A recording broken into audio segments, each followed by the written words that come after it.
Hey, what's up guys? I'm Jake from today'siphone.com. I'm sorry that this video is a bit late, but I was moving from college back to my house and I had a lot of unpacking and stuff to do, but hopefully I'm not too late on the news, so let's get started.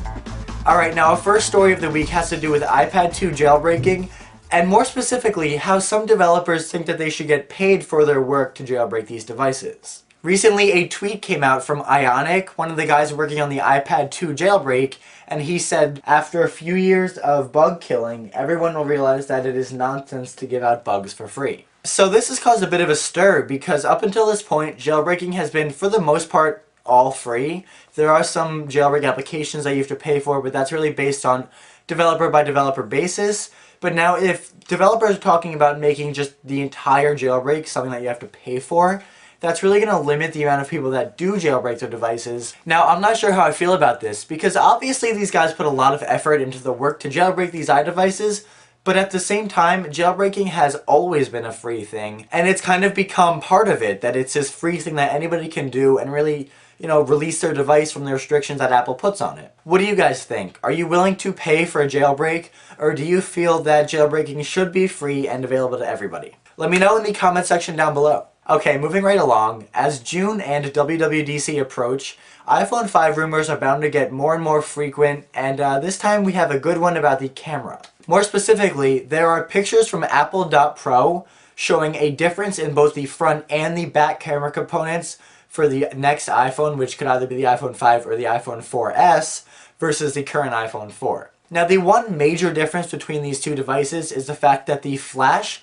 has been moved from right beside the camera lens to the other side of the phone. Now, adding more fuel to this fire, Alibaba.com released some pictures of what they claim are iPhone 5 cases that have cutouts on the back for this new camera configuration. Now, it's believed that if this is real, this new camera and flash setup is supposed to help with some of the issues that iPhone 4 users are experiencing with the camera and the flash washing out or distorting pictures. I mean, it doesn't really look that different. Now, this is obviously good news for those people who were experiencing some issues with the iPhone 4 camera, and it's nice to see Apple revising their designs based on user feedback.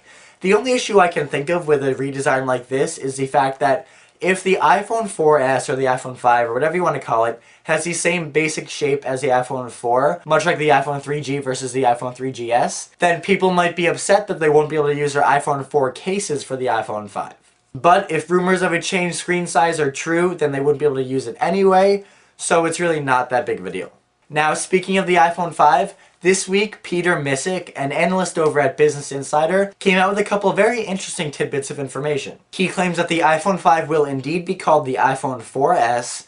It will have some minor cosmetic changes, like maybe the flash placement. It'll have better cameras, a dual-core A5 processor, but possibly the most interesting thing that came out of this story was the fact that he said that the next iPhone will not only be compatible with T-Mobile's HSPA Plus network, but it will also be able to connect to Sprint's CDMA network. Now, if this pans out, we just might see an iPhone on all 4 major US carriers, which would be a huge step towards competing with Android, who has tons of phones on all 4 major carriers. And finally, this week, we got some leak images of what could be the next iPod Nano. Now, as you all probably know, the current iPod Nano is a pretty big departure from the Nanos of the past. It's tiny, it's square, it has a clip, and the really only difference between that and the iPod Shuffle is the fact that it has a tiny touchscreen instead of a set of buttons. Now, this week, Apple.pro released images of what they claim is the casing for the 7th generation iPod Nano, and on the back we see that there is no clip, but instead there is a cutout for a camera hole.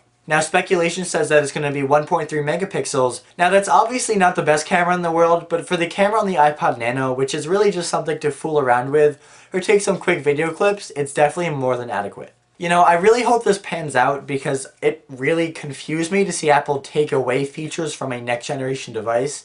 I mean, they're really supposed to add features, not take them away. So I hope that we get the camera back on the iPod Nano because it was fun to use, it was a cool little thing, and it really set it apart from a lot of the other standalone MP3 players out there because it basically gave you an iPod and a flip video camera in one. Though I'm still not really digging the square form factor, but that's just me. Well, that's it for this week, guys. Thank you very much for watching, and once again, I apologize for the delay and the shorter episode. I promise next week, once I'm all settled in and unpacked, the episodes will be back at their normal schedule and at their normal length. But as always, the links to everything I talked about in this video, as well as a link to follow me on Twitter, are in the description below. And definitely follow me on Twitter if you guys have any questions, comments, or just want to connect with me a little bit more, because I love to talk to you guys and answer questions and whatever. Oh, and don't forget, for more news, views, and reviews, definitely check out today'siphone.com.